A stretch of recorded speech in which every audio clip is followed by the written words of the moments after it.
kepada Ibu Nurlizawati. Halo, Ibu Nurliza. Ya, terima kasih pada Pak Sarja, Pak Moderator. Yang terhormat Bapak Ketua Jurusan Sosiologi dan Ketua Jurusan STIKIP, para narasumber dan peserta webinar yang saya hormati. Baiklah, pada kesempatan kali ini di tema webinar kedua kita, saya mendapatkan tema tentang subtema tentang penilaian pembelajaran selama pembelajaran secara daring ini. Berikut saya presentasikan PT saya.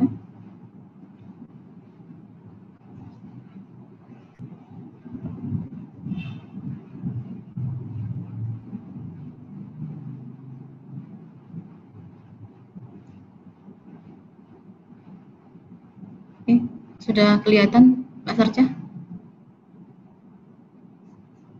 PPT-nya?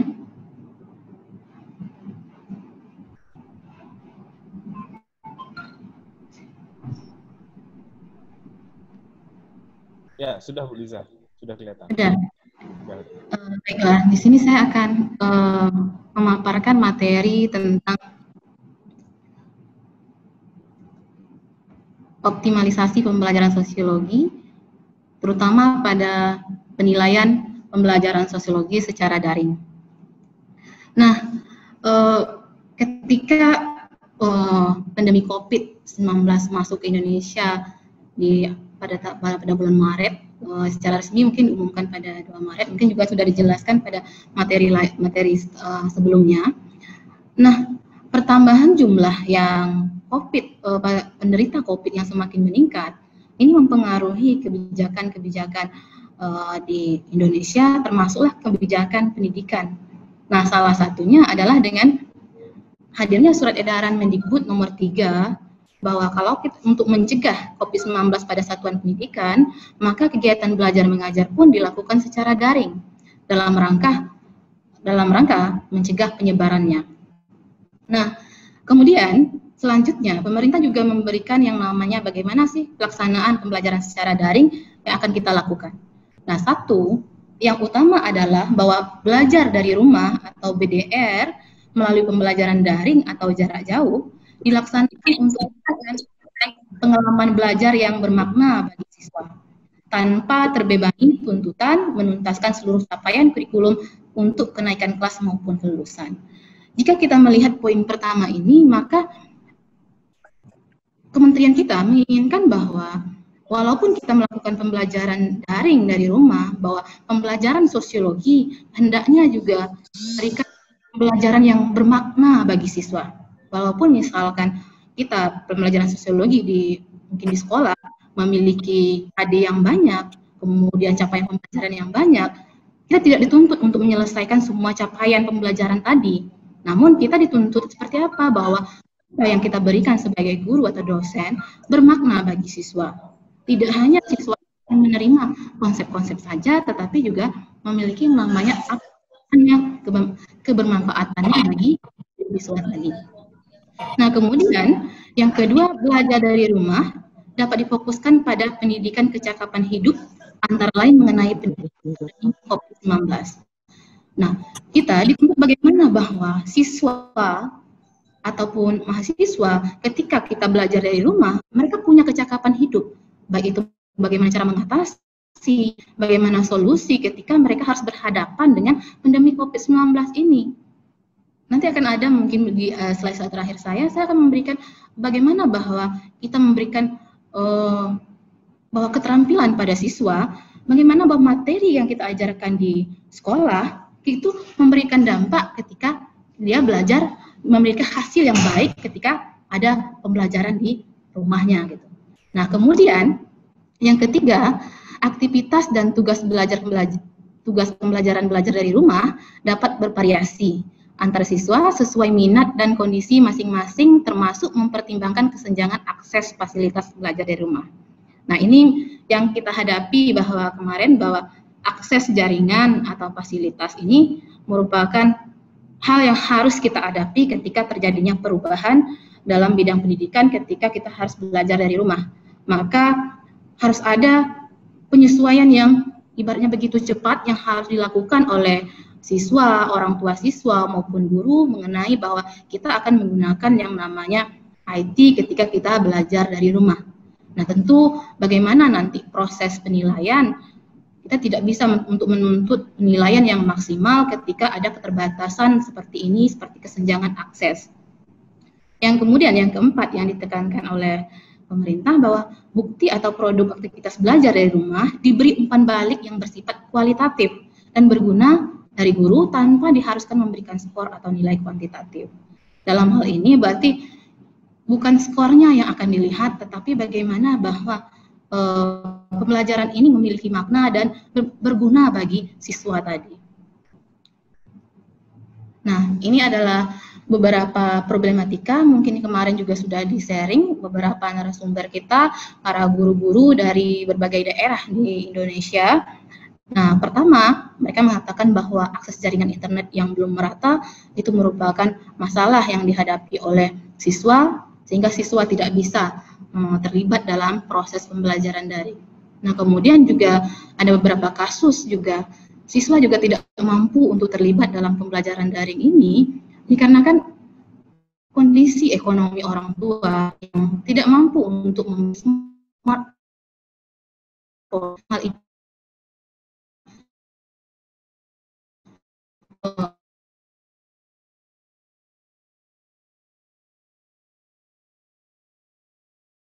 peran. Nah, kemudian ada permasalahan yang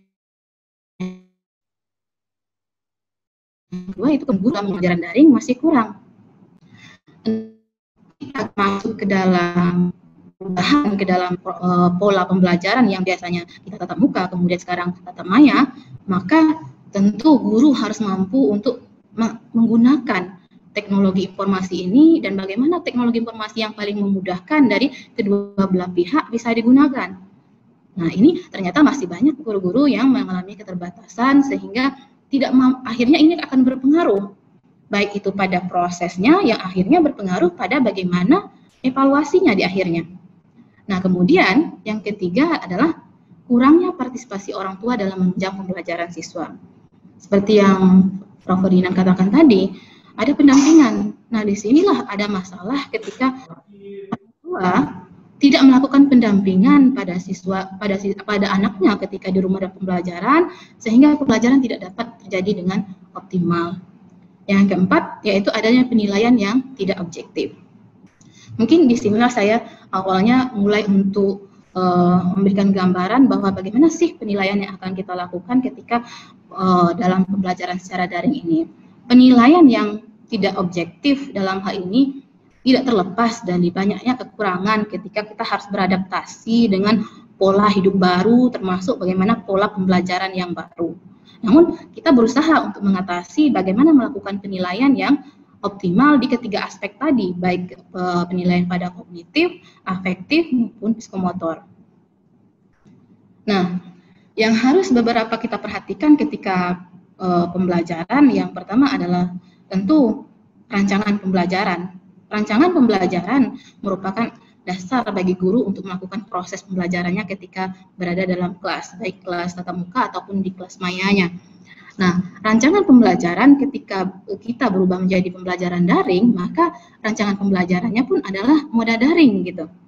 Bagaimana guru atau dosen menyusun langkah-langkah yang harus dilakukan dalam pembelajaran secara daring ini dari segi pemilihan materi pembelajaran, kemudian model atau strategi pembelajaran yang cocok, kemudian evaluasi dan penilaian. Di sini, bagian evaluasi atau penilaian itu merupakan muara akhirnya gitu. Akhir dari ketika adanya proses pembelajaran, kemudian ada evaluasi dan penilaian. Jika pada rancangan tidak sesuai dengan materi dan model, maka tidak ada evaluasi yang benar di sana. Tapi harus ada kesesuaian dari 4 aspek ini. Mulai dari rancangan, materi, model atau strategi, maka penilaian didasarkan kepada hal yang terjadi tadi. Apa yang telah didesain tadi, apa materi yang disampaikan dan apa langkah-langkah yang ada di dalam model pembelajaran. Nah, itulah yang akan dinilai. Maka dalam hal ini titik pentingnya adalah guru harus mampu untuk merancang pembelajaran moda daring ini seperti apa yang akan dia terapkan di sekolahnya. Sehingga jelas ketika dia akan melakukan evaluasi, dia tahu mana yang akan dia evaluasi dan kemudian sikap apa yang akan dia lihat melalui model pembelajaran apa. Nah, model pembelajaran pun nanti akan menyesuaikan langkah-langkahnya dengan kondisi pembelajaran daring.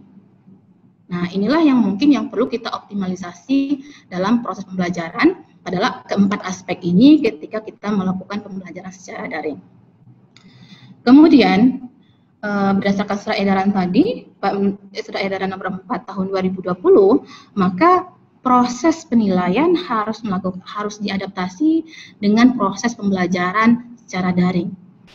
Nah, bagaimana kita biasanya misalkan melakukan penilaian kognitif secara langsung atau penilaian afektif dan penilaian psikomotor secara langsung, tapi sekarang tidak bisa. Kita hanya bisa mengamati melalui platform aja, atau WA atau mungkin Instagram atau Line. Nah, bagaimana kita akan melakukan penilaian, terutama penilaian sikap, penilaian keterampilan ketika kita tidak bertatap muka dengan siswa kita.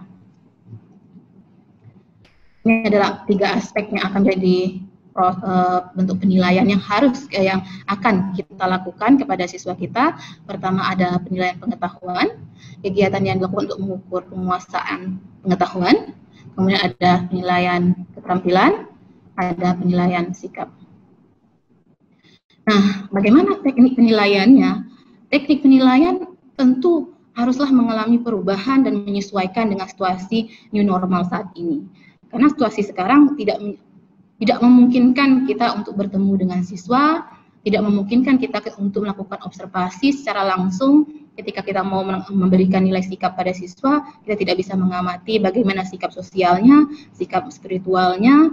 Nah, maka seperti apa bentuk penyesuaian dari teknik penilaian mungkin bisa dilakukan dengan beberapa hal. Seperti di sini bahwa secara umum kita idealnya ketika melakukan penilaian sikap spiritual dan sosial adalah adanya observasi guru mata pelajaran, guru BK, observasi wali kelas. Kemudian baru nanti akan menghasilkan deskripsi tentang bagaimana sikap dari siswa tadi. Namun ketika 3 aspek pertama ini tidak bisa kita lakukan, maka ada beberapa yang bisa kita lakukan adalah penilaian penunjang seperti penilaian diri dan penilaian antar teman. Dilaksanakan sekurang-kurangnya 1 kali dalam 1 semester. Nah, hal ini bisa kita lakukan pada siswa kita walaupun dalam pembelajaran daring. Misalkan dengan pemberian angket untuk penilaian diri siswa dan penilaian antar sejawat. Nah, jadi ini ada beberapa contoh angket yang bisa dilihat ketika kita melakukan penilaian diri atau penilaian teman sejawat.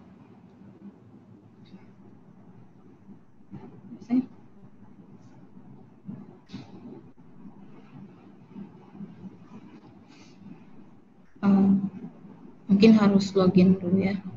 Nah, ini adalah bentuk nanti di PPT-nya mungkin bisa dilihat. Itu ada penilaian dari teman sejawat, penilaian diri. Di sana guru ketika misalkan ingin memberikan materi, salah satunya misalkan menggunakan Google Form, maka bisa menambahkan pertanyaan yang bersifat tentang bagaimana tentang ibadahnya, sikap sosialnya di rumah. Nah, itu adalah bentuk bagaimana bahwa kita berusaha, walaupun tidak bisa kita amati secara langsung, maka penilaian ini tetap pun kita lakukan secara objektif terhadap siswa dengan melihat bagaimana dia bersikap di dalam, misalkan dia bersikap ketika membalas chat, kemudian bagaimana dia kedisiplinannya ketika mengumpulkan tugas, itu bisa dijadikan sebagai tolak ukur kita ketika kita melakukan penilaian sikap dalam pembelajaran daring ini.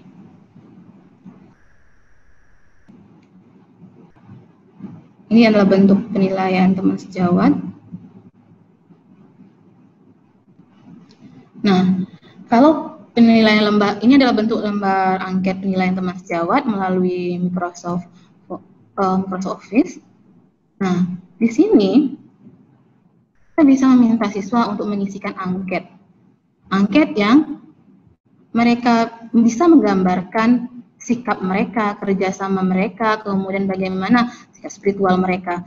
Dalam hal ini, walaupun kita terbatas untuk melihat apakah dia benar-benar beriman, apakah dia benar-benar bersikap sosial, apakah dia jujur. Nah, dalam hal ini membantu kita untuk bersifat objektif gitu dalam melakukan penilaian.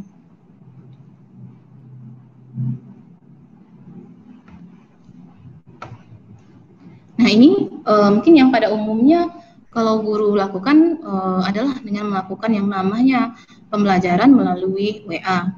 Kalau di WA, kita bisa memberikan alternatif seperti ini, bahwa penilaian sikap bisa kita lihat dari bagaimana mereka menjawab salam dari guru, bagaimana apakah anak ini ketika guru menyampaikan salam atau hanya melihat saja, atau hanya membaca saja tidak dibalas, ada yang membalas, ada yang tidak. Nah, itu bisa menjadi bahwa apakah anak ini mengabaikan atau tidak kepeduliannya atau tidak. Nah, ini memang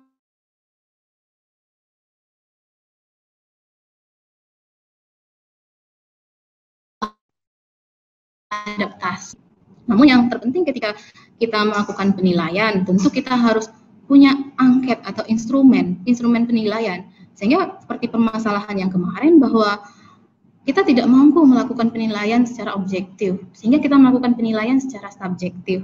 Nah, di sini bagaimana bahwa kita mau melakukan penilaian secara objektif, tentu harus ada instrumen penilaian yang benar.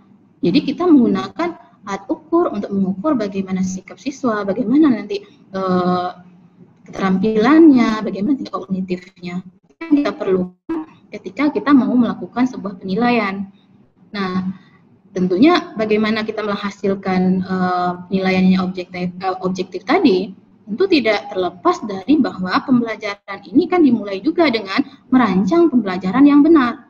Ketika pembelajaran moda daring, kemudian kita sudah mempersiapkan nanti bagaimana apa yang harus dihadapi siswa, sikap apa saja yang harus timbul dalam pembelajaran ini, dan kemudian media apa yang akan digunakan. Nah, kemudian penilaian keterampilan. Kemudian keterampilan kan lebih menekankan bagaimana ada keterampilan 4C, kolaboratif, kreatif, komunikatif, dan critical thinking. Di sini kita mau menilai bagaimana sih keterampilan yang telah diperoleh siswa ketika dalam melakukan pembelajaran secara daring. Salah satunya bisa kita mengatakan bahwa seperti kita melakukan PJBL, misalkan Project Based Learning, maka anak akan menghasilkan sebuah produk di akhirnya. Nah, produk itu akan bentuk nanti hasil akhir, dan prosesnya itu bagaimana dia mulai dari misalkan PJBL mengumpulkan data, verifikasi data tadi. Nah, bagaimana dia membuat proyek tadi. Nah, tentu itu menjadi sebuah proses untuk melihatkan keterampilan siswa tadi. Nah, langkah-langkah yang ada di PJBL itu tentu disusun dengan benar dan menyesuaikan dengan model pembelajaran daring. Tentu tidak bisa kita tatap muka, bagaimana kita mendesain misalkan masalah kemiskinan ataupun masalah perubahan sosial, kita minta siswa untuk melakukan project based learning, menemukan masalah sosial di sekitar lingkungannya tentang kemiskinan. Cukup dengan meminta siswa untuk melihat kemiskinan di sekitar wilayahnya. Nah, kemudian bagaimana mereka mengumpulkan data, kemudian bagaimana mempresentasi, itu akan menghasilkan bentuk keterampilan yang mereka peroleh, ya. Nah, ketika terjadinya proses tadi, maka guru bisa melakukan menilai dengan daftar cek dan skala penilaian tadi. Nah, itu yang dikatakan bahwa kita mengukur siswa memiliki keterampilan atau tidak, punya instrumennya. Nah, instrumen tadi kita dasari proses pembelajarannya, sehingga ada konsistensi dari perencanaan pembelajaran, mode materinya, kemudian bagaimana model itu diterapkan, dan baru bisa kita melakukan proses penilaian yang benar-benar ada di dalam proses pembelajaran tadi. Jadi guru tidak kesulitan untuk melakukan penilaian sikap dan keterampilan tadi ketika rancangan awal sudah benar-benar merancang bahwa akan ada nanti proses keterampilan, akan ada proses sikap di dalamnya. Ini adalah salah satu bentuk ketika pembelajaran daring, ada siswa yang ini adalah materinya tentang integrasi sosial. Nah, integrasi sosial bagaimana anak terintegrasi bahwa dengan kondisi COVID kita sekarang ini merasakan bahwa kita dalam kondisi COVID yang sama, mereka diminta oleh gurunya membuat sebuah video, mengajak orang untuk stay at home. Nah, bahwa anak ini menjadi kreatif ketika mereka diberikan peluang untuk merancang hal-hal seperti ini. Ini ada tiga buah video yang ini bentuk mereka membuatnya.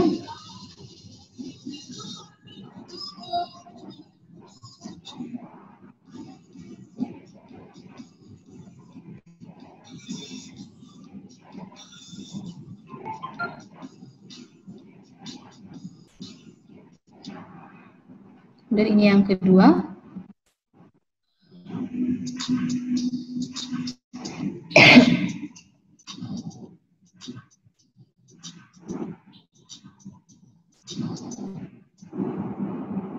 Nah, ini bentuk yang ketiga. Mungkin tidak bisa diputarkan. Nah, mereka membuat sebuah karya tentang bagaimana materi integrasi mereka ambil apa makna ketika pembelajaran materi integrasi ini diaplikasikan ke dalam hidup mereka, bahwa Indonesia sedang mengalami yang namanya pandemi COVID-19, maka kita harus stay at home. Mereka membuat kesamaan rasa, kesamaan tujuan, bahwa kita sama-sama dalam masa kondisi COVID-19, mereka membuat video-video seperti ini yang menarik bagi mereka. Nah, hal ini tentunya meningkatkan kemampuan mereka secara keterampilan dan pengetahuan mereka. Nah, untuk pengetahuan mungkin sudah dijelaskan juga tadi oleh Pak Grandi, bahwa banyak cara yang kita lakukan untuk melakukan penilaian pengetahuan, bisa dengan teknik tulis, tes lisan, ataupun penugasan. Nah, ketika kita beralih ke moda daring, tentu kita berharap bahwa bagaimana melakukan penilaian secara kognitif, tetapi penilaian kognitif ini ibaratnya menarik bagi siswa. Karena kelemahannya ketika pembelajaran ini dilakukan secara daring, seperti yang kita temukan kemarin, anak tidak berminat, anak tidak termotivasi. Nah, bagaimana bahwa kita mau mengumpulkan ini, bagaimana teknik, bagaimana nilai-nilai pengetahuan mereka atau nilai-nilai kognitif mereka, maka kita bisa dengan membuat seperti Dikuisi atau Kahoot yang membuatnya menjadi lebih menarik, seperti mereka menyelesaikan sebuah game permainan. Jadi ketika mereka menyelesaikan tesnya, baik itu tes tertulis melalui gadget mereka menganggap itu bahwa bentuk permainan yang akhirnya pembelajaran ini dirasa menyenangkan, dan akhirnya menjadi pembelajaran yang bermakna bagi mereka dan menyenangkan. Nah, ini mungkin memerlukan keterampilan guru tadi untuk mendesain bagaimana tes tertulis tadi, bagaimana guru menguasai teknik informasi tadi, sehingga baru bisa proses pembelajaran ini dapat dilakukan dengan benar dan penilaiannya pun bisa dilakukan dengan benar. Ya, mungkin sebagai penutup, ya, guru itu adalah fasilitator yang akan memudahkan proses pembelajaran menjadi bermakna. Jadi, para guru tetap bersemangat, karena guru adalah ujung tombak bagaimana merubah siswa, mendidik siswa menjadi orang yang lebih memahami arti kehidupan dan menjadi lebih bermakna. Mungkin demikian presentasi saya kembalikan kepada moderator. Terima kasih.